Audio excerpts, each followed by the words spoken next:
Hey, this is Bert, and even though it seems like I'm the last person on the planet to receive my pre-orders of the Diamond Select Lurtz and Boromir over here, I really appreciate you tuning into my channel so that you can see the comparison I made between the Diamond Select versions and the Toy Biz versions. And also at the end, I'm going to tell you about some of the upcoming figures that Diamond Select has just announced. No Skill Customs.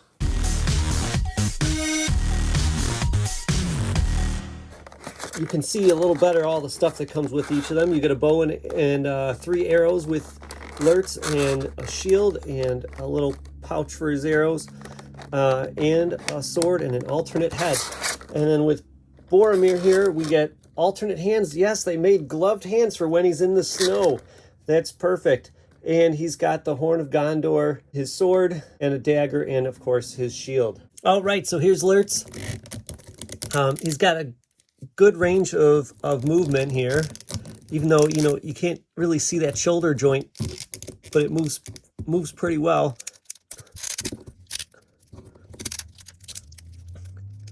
The elbows swing in 2 directions, not double jointed, but you can fold that arm pretty far, actually, both of them.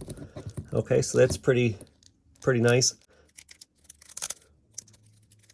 And despite having this plasticky stuff down here, you can move his legs really far out. He's got a great range of movement there, and his knees are double jointed.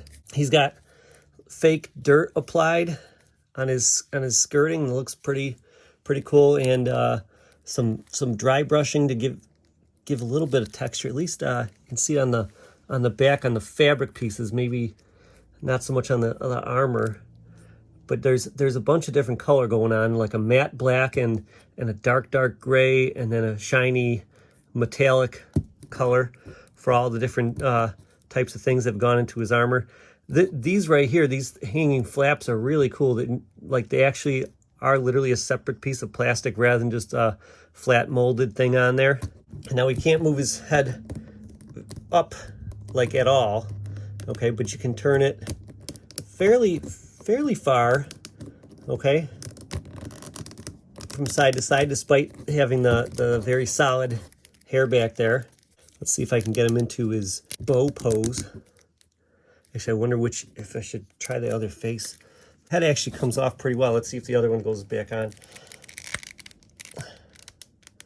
Yeah, maybe this is a little less shooting Aragorn or Boromir with his bow, and a little more fighting with Aragorn. This nastier face. I'm gonna leave this one on. There we go. All right, let's get this bow in here.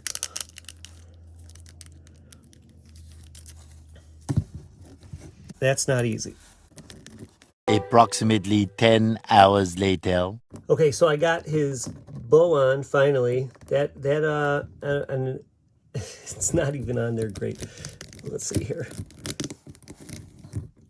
But the string is a little too taut, and it can't really hold it back very far. Like if you watch the movie, he's got his arm almost fully extended when he's holding that bow, and if you do that, you can't really have him hold it. Not only that, but I didn't put the bag on yet. Let me see how much time that takes to get that on. Approximately 10 hours later. All right, once you get it past a certain point, it goes on pretty easy. I don't know if it's supposed to, it's got this little notch there. I don't know if it's supposed to just kind of notch in like that. It fits pretty nicely there. All right.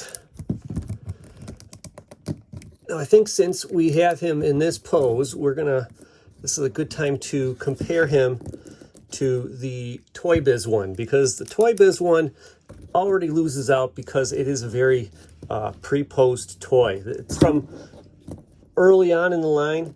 I mean, listen, I loved it in the day, and in its time, it was really cool. The fact that it fires its arrows. In fact, I lost an arrow this very day as I'm setting it up.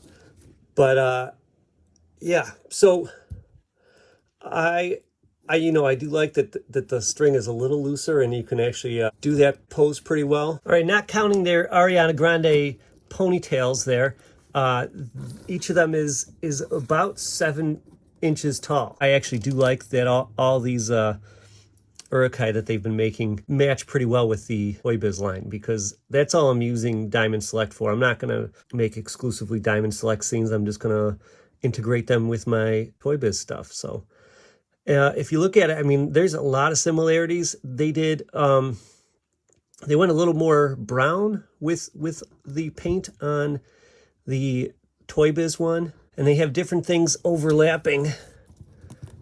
He's got this armor thing coming off over top of the collar piece, whereas the Diamond Select one has this collar piece going over top of that. So that collar thing, I looked it up, and it is more accurate to have it over top. Most, at least the shots I could find, and the pictures of the prop and stuff, all show it as being on top. Now, as I compare the two, I do like the face and the detail much better on the Diamond Select one. I think the details are sharper, and the same with the sculpted details are sharper, but then the paint details are also. They did not do one thing though, and that is he's got like pink scarring on his face, and they didn't really try that at all. So I'm gonna have to figure out how to do that on there. What's kind of cool about the ToyBiz one is you can tell they did the pink scarring first, and then they did the hand over top. And the hand, I like on the ToyBiz one, even though I didn't like the hands that they did for the Berserker Uruk-Hai, I thought this hand was actually really well done. It's really imperfect. They got it on the hair a little bit too. With the Diamond Select one, the hand is maybe a little too perfect for my taste, but it's still not bad. It looks pretty great from a distance here. All in all, this figure is a drastic improvement. I still, there's a small part of me that actually still loves this the firing action feature. Let's see if I can get it to fire. Like I said, I already lost one arrow by accident here. You got to put it on there just barely between those two fingers. Oh, it sort of fired. Okay. Yeah, but really, if you want this guy to be just like fighting Aragorn, or if you want to use him as a generic background Uruk, he kind of holds the sword pretty awkwardly out in front. It's not the worst, but it's not great either. And then this hand is just completely useless back here. Maybe actually pretty decent for holding a shield if you had one. But this guy, with the articulation and the movement on this guy, it's really great. I got to tell you, that left hand, I had to use like a hunk of metal. It was like the end of a Dremel tool piece, and kind of pry open his pointer fingers just too tight to get around that bow. But once you get it on, it looks pretty decent there. Oh, I forgot to put the arrows in. The arrows, at first glance, I thought they were way too small, but I think maybe this is one instance where ToyBiz, you can see ToyBiz on the bottom here, ToyBiz just really overdid it. And these ones are maybe a little bit too small. You can see that some shots, the feathers should be bigger than that at the end. And I think a little bit of length couldn't hurt. It would make it look more like he was holding it when he's firing. All right, so here he is with the shield and the sword. They look pretty great. I think they're a good size and all. I mean, there's no way that that shield would get stuck against the tree and not just chop off Aragorn's head like in that one shot. But I think that's true maybe of the movie prop too. Let's get a good look at that face. Looks pretty maniacal. Now, personally though, I don't think this face and the other face are different enough that they should have bothered. What I would have liked instead is for them to put in an alternate generic Uruk head and the Uruk hood. And if you watch my video about what they should do, I do mention that, of course, just because that would make me buy multiples of this guy. As it is, I really only need one Lurtz. If you gave me a generic head like the Burger King ToyBiz Uruk, who is pretty much, I mean, not pretty much, is actually just Lurtz's body with a new head on it from ToyBiz, and that hooded hat, That'd be pretty awesome. I mean, they would just sell so many more of these Lurtz toys if they just gave us that instead. So anyways, that would have been great. Some interesting things. This is not, as you might recall, this is not the first Uruk that Diamond Select has made. They just made this guy right here a while ago, and you can see the color difference in the skin is pretty significant. I think basically Lurtz here is a course correction. I think if they make any more Uruk, I would like them to be more like the Lurtz figure. This is just way too orange. I do like, of course, the smearing of darkness on the legs and stuff, but I just think overall this looks more like what I picture in the movie. The odd thing is that I was getting at is the sword and the shield are both new molds entirely. So I don't know, they just don't believe in parts reuse there, which I don't think is true. I think they do that a lot at Diamond Select. There was a pretty easy opportunity to just reuse the same sword and shield. Here we have a comparison of the ToyBiz and Diamond Select weapons. The ToyBiz sword for the Uruk-Hai figures was really short. Then the Diamond Select Helm's Deep one was rather long. Yeah, it went from being shorter than 3 inches to about 3.5 inches. And then this new Lurtz one is 3 and not quite a quarter, maybe just a little bit more than 1/8. 3 3/16 inches long. Then we have the ToyBiz Uruk-Hai shield. Okay, and that's way bigger than either of the Diamond Select ones, as you can see here. This being the Helm's Deep Diamond Select Uruk-Hai, and then this is Lurtz's. And each one handled things a little differently. The ToyBiz one kind of clipped onto their arms. This one was really nice for the Helm's Deep Uruk-Hai, where it's got 2 straps. And then Lurtz's, for whatever reason, has 2 straps, but one you can see is just unbuckled and kind of hanging there.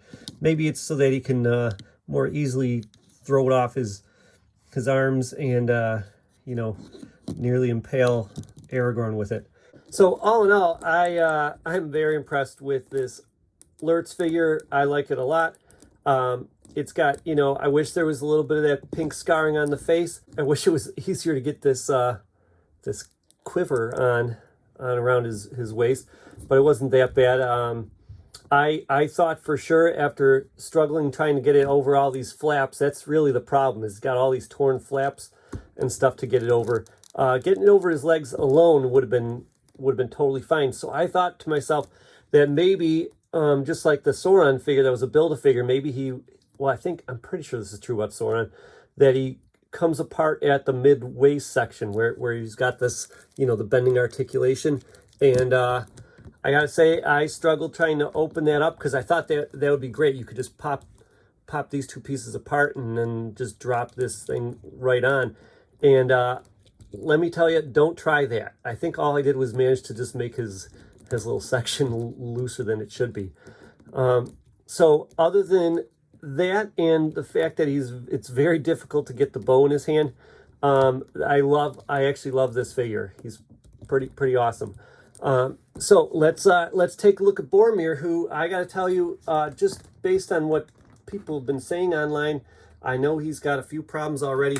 My first problem actually with Boromir is how tall he stands. Now this is a 5'10" actor and a 6'4" actor, and you can see he's, you know, if again, ignore the Ariana Grande ponytail here, you can see he's about, you know, what would scale down to about 3 inches shorter than Sean Bean's character there. And that's just kind of been like the general thing for the Diamond Select figures. To me, they make all of their villains, the Moria Orc, the Helm's Deep, Uruk-Hai, and Lurtz here, all the villains are too short compared to the heroes. And, you know, and that actually makes all the villains perfect for the ToyBiz, because the ToyBiz figures are significantly shorter. So it may be a little too short by comparison. It does make the Uruk-Hai look like a giant, not just somebody that's a couple inch, or well, maybe 5 inches taller. Okay, but Still, I do like that size comparison better than having Lurtz be bigger, shorter rather than Aragorn and Boromir. But the way I've solved it is I'm going to have all my Diamond Select villains fighting my Toy Biz figures, and my Diamond Select heroes, they're going to be fighting the Balrog. So I figure the extra height that they have is actually pretty perfect for the Balrog. But there's a lot more to say about Boromir, so let's get on to that. Boromir had a tough problem in that the Toy Biz Boromir is actually one of the best Toy Biz figures in my opinion. I just have always loved this figure. They went a little bit dark on the hair, and you can see that they really corrected that. And as good as the likeness on the Toy Biz one was, I mean, I always thought that was a pretty decent likeness. This one is spot on, just amazing, really, really good. Like, look at that there. That's Sean Bean right there. Oh, actually, the Toy Biz and Diamond Select Boromirs are kind of from two different points in the movie, and that is because of the elven brooch and cape. So he has been to Lothlorien already, this Boromir, and the cape, you know, not bad. I think at this scale, really fabric would have been better. The cape just it is very straight, hangs down very straight. Not going to be great for doing action poses with him. As far as this figure goes, a lot of the same articulation that we've come to appreciate from the Diamond Select figures. This right here, it does hinder his arms moving forward. It makes it kind of impossible for him to hold a sword with two hands, really. So that's a little bit disappointing.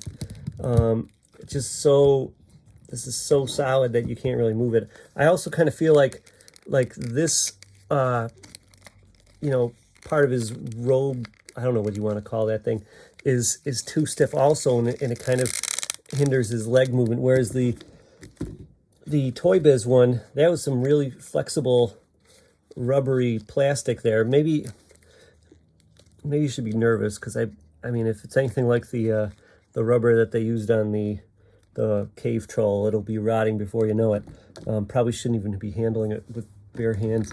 So another significant difference that I see between the two is they handled this as a much lighter brown. I believe this lighter color is actually more accurate to the movie, although there are scenes where it looks kind of dark. But the other thing is, I feel like Diamond Select got the detailing on the belt better. However, neither of them did this little silver like latch system that he's got going on. So kind of interesting that they both missed that. And they handled the red on his sleeves a little bit darker, and the gold a little bit darker.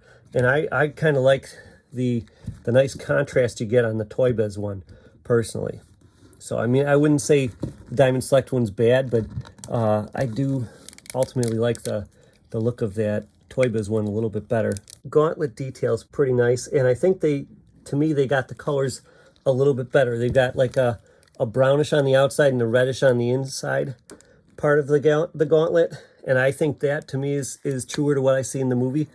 They went very red with the Toy Biz one. The other difference, these clasps are treated as silver, and the detail down the edging here is treated with white. Actually, looking back at some photos, it seems as though they're both a little bit right. I think this centerpiece here should be silver. That's a center diamond, but then these outer two pieces should be gold. So I think, you know, whoever came up with the idea for painting it gold on the Toy Biz one was looking at the outer pieces, and the Diamond Select person was looking at the inner parts. Now, this decoration at the edges seems to be like a sewn-in sort of pattern, and I think the white actually feels pretty good. It could be silver thread that they're using, but this makes it look pretty much just like the real pattern, and it's pretty accurate. One thing that Diamond Select got right, but I thought they had gotten wrong, was the collar on his under tunic. They have it as black, and a lot of cosplayers online have it as red as like the rest of the tunic. But if you look, his tunic is red underneath, and that's what the sleeves come from. But at the collar, there's almost like this velvety black collar, and they actually did that right. Although I think maybe it shouldn't be whitish detail, it should be gold, but it's kind of hard to see. And also what's kind of funny is for each of these figures, they have this top clasped, and I went back and I watched just about every Boromir scene, and he never clasps that top clasp. I think that's maybe based on, you know, behind the scenes photos or him trying on the costume or promotional materials. But this right here is almost never shut, and so the outer leathery tunic hangs open, revealing more of his red tunic underneath. So it's kind of funny that both of them have that completely closed, even though it's hardly ever closed in the movie. Even when he's in the cold, it's open. Let's get to the elephant in the room here. And if you've heard anything before this video about this Boromir figure, you know that his accessories have some issues. They give you a sword and a sheath for the sword, but there is no means whatsoever to hang this on Boromir's belt. It's just kind of there. So that's a weird, disappointing thing. You see, ToyBiz just kind of attached a piece of rubber to it to make it work. And at least with their ring wraith, they did the same thing before, but at least there they gave you some loops so you could come up with some sort of clever solution to put that on there. But it's just kind of weird. They're just not taking some of these figures seriously, I think, or to the level that they need to. Okay, here he's got his shield, and then what's absent from his shield is something that they included on the ToyBiz one, and that is the strap. A lot of times you'll see more often Boromir holding the shield across his chest, with the strap across his chest and the shield on his back like this, more than you see him hold the shield. So kind of another disappointing thing. I think maybe just this rubbery plastic is just not popular in the toy industry anymore. I often have some Star Wars figures where I wish their outfits or whatever would be a little more rubbery, so it could be stretched and not always stuck in one position. But I don't know, except for the cave troll, I thought most of my actually, you know what, the battle cry Uruk-Hai, that rubber got rotten too. So some of the ToyBiz rubber did get bad over time, I gotta say. But I mean, this would have been fine, and it just would have been nice to have a strap on this to hang it over his back. I do like how the gold is so nice and bright on there. I think that's a good look. It's thicker too. It's a pretty sturdy shield by comparison to the ToyBiz one. But I wonder which is more accurate as far as detail. Should it be wooden on the inside like this, or should it be kind of smooth with these little triangles? I don't really know. I'm gonna have to try to find a picture of that. Actually, they're both right and both wrong. It looks like, when I look back at the film, that you should have the triangles on the backside, but then also it should look as though it's made out of wood planks too. So the triangles from the Diamond Select one are correct, but the wood planks from the ToyBiz one are correct. They did a nice job with the dirtiness in the bottom of his outer leathery tunic.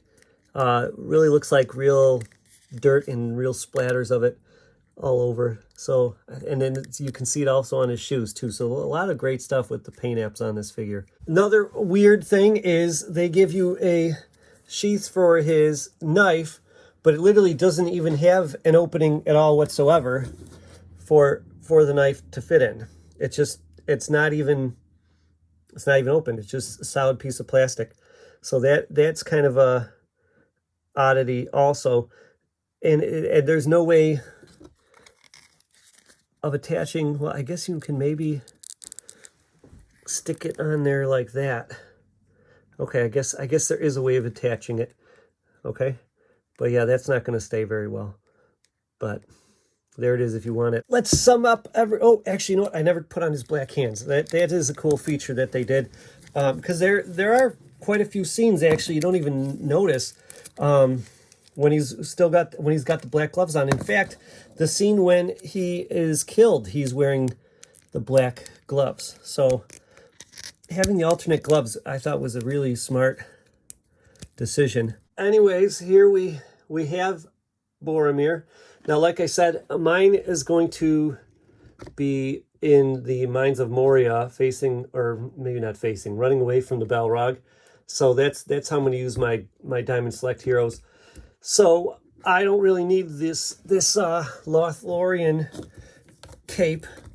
So I don't know if I'm going to paint that black or if I'm going to maybe give him a fabric cape, black cape. That's what he has in the Mines of Moria, is the black cape.